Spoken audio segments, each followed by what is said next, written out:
बिस्मिल्लाहिर्रहमानिर्रहीम जी, अस्सलाम वालेकुम। मैं हूं उस्मान हैदर और आप देख रहे हैं मेरा यूट्यूब चैनल। पाकिस्तान तहरीक इंसाफ के चेयरमैन इमरान खान और शाह महमूद कुरैशी को सज़ा सुना दी गई है।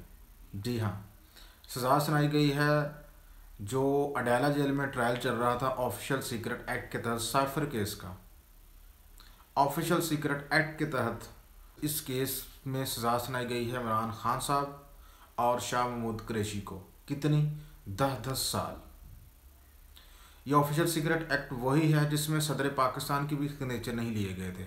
ये अपनी नौईद का एक अनोखा केस है जिसमें जो मुलजमान हैं उनको अपने दफा के लिए वकला को पेश नहीं होने दिया गया। अब सादा सी एग्जांपल आपको सामने रखता हूँ कि आप किसी केस में जो है वो ट्रायल चल रहा है, जो अदालत है वो आपको अपना वकील ना करने दे और कहे कि ये मैं वकील करता हूँ, ये वकील जो है ये तुम्हारा डिफेंस करेगा, और आपको पता हो कि ये वकील जो है ये मेरा डिफेंस नहीं करेगा, ये मेरे खिलाफ है, मुझे इसके ऊपर एतमाद नहीं है, ये मेरे खिलाफ जाएगा और ये मेरे केस को ख़राब करेगा। तो क्या आप ऐसे ट्रायल के ऊपर यकीन रखेंगे? तो ये वही ट्रायल है, ऐसा केस के जिसको इतनी स्पीडली मंतकी अंजाम तक पहुँचाया गया कि इससे पहले पाकिस्तान में ऐसी मिसाल नहीं मिलती। इसने तोशाखाना का जो फैसला सुनाया गया था इमरान खान को, उसका भी रिकॉर्ड तोड़ दिया है और इस केस से मुतल्लिक़ मालूमात पहले ही बाहर आ चुकी थी। एनालिस्ट हैं नजम सेठी हैं, उन्होंने एक टीवी प्रोग्राम में ये पहले बता दिया था कि इमरान खान को 5 फरवरी से पहले सज़ा आ जाएगी। तो आज आप देख रहे हैं उनको सज़ा हो गई है। 5 फरवरी तो अभी बहुत दूर है।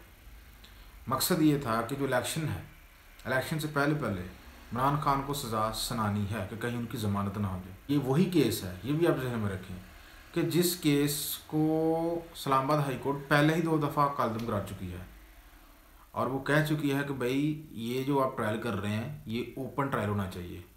ये आप जेल के अंदर जो ट्रायल कर रहे हैं बंद करके, कमरे रूम के दरवाजे खिड़कियां बंद करके जो आप ट्रायल कर रहे हैं, ये कानूनी ट्रायल नहीं है। तो इसको गैर आइनी को गैर कानूनी ट्रायल कहा जा सकता है माहरीन के बकौल। ये मैं नहीं कह रही, माहरीन कह रहे हैं, उनके बकौल ये गैर आइनी और गैर कानूनी ट्रायल है। और जैसे ही इस्लामाबाद हाई कोर्ट में जाएगा, मे भी इस्लामाबाद हाई कोर्ट में ही 15 मिनट में उड़ जाए, उसको उड़ा दे अदालत जो है, या अगर वहाँ पे नहीं होता तो फिर सुप्रीम कोर्ट में तो डेफिनेटली उड़ेगा।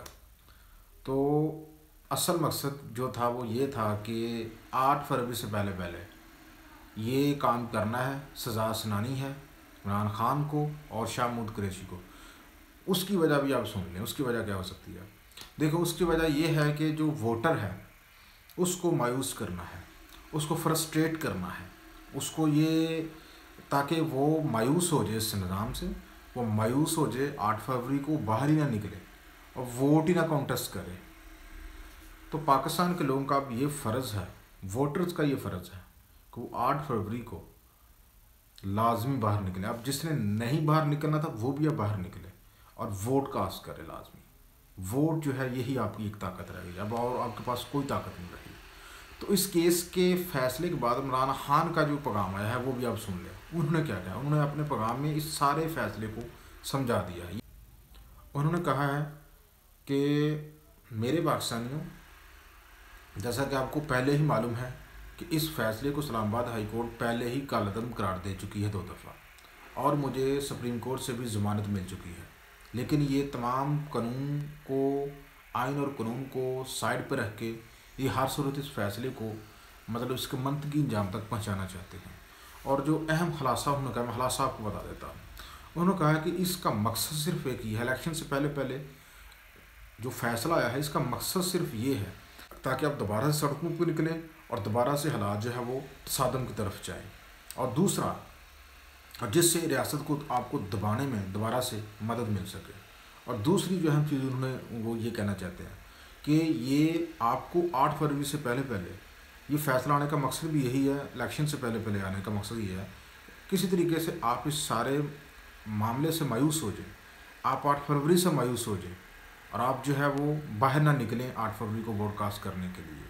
तो इसलिए ये आपको फ्रस्ट्रेट करना चाहते हैं, आपको मायूस करना चाहते हैं। तो आपने करना सिर्फ ये है कि आपने इन सारी चीज़ों का बदला जो है वो 8 फरवरी को लेना है। आपने निकलना है बाहर, हर सूरत पुरअमन रह के निकलना है। आपने कोई मतलब सड़कों पर नहीं निकलना तजाज करने, तोड़ फोड़ नहीं करनी। आपने निकलना है पुरअमन तरीके से बाहर निकलना है 8 फरवरी को। और आपने जो है पुरअमन रह के अपना वोट कास्ट करना है। ये जो वोट है यही आपकी ताकत है, और आपके वोट से ही मेरे समेत जितने भी बेगुनाह कैदी इस वक्त कैद हैं, रियासत की तहवील में हैं, जेलों में कैद हैं, उनकी रिहाई तभी मुमकिन है कि आप अपने वोट का सही इस्तेमाल करें और वोट दें 8 फरवरी को। तो जुल्म जो है उसका बदला सिर्फ वोट से लिया जा सकता है, वो ये कहना चाहते हैं।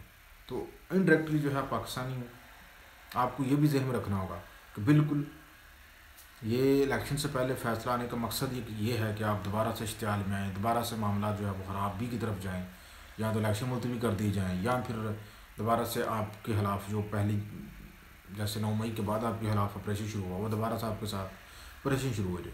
तो इसलिए आपने इन मामलों में नहीं पड़ना, सब्र रखना है। जो लीडर होते हैं मुश्किलात में जब वो पड़ते हैं, जितने बड़े आप टारगेट अचीव करने के लिए आप खड़े होते हैं, उतना बड़ा आपके सामने पहाड़ जैसा जो है वो मुश्किल हदफ होता है, उसको आपने मूव करना होता है। मतलब जितना बड़ा आप टारगेट हासिल करेंगे उतनी बड़ी आपको मुश्किल जो है वो उसका सामना करना पड़ेगा।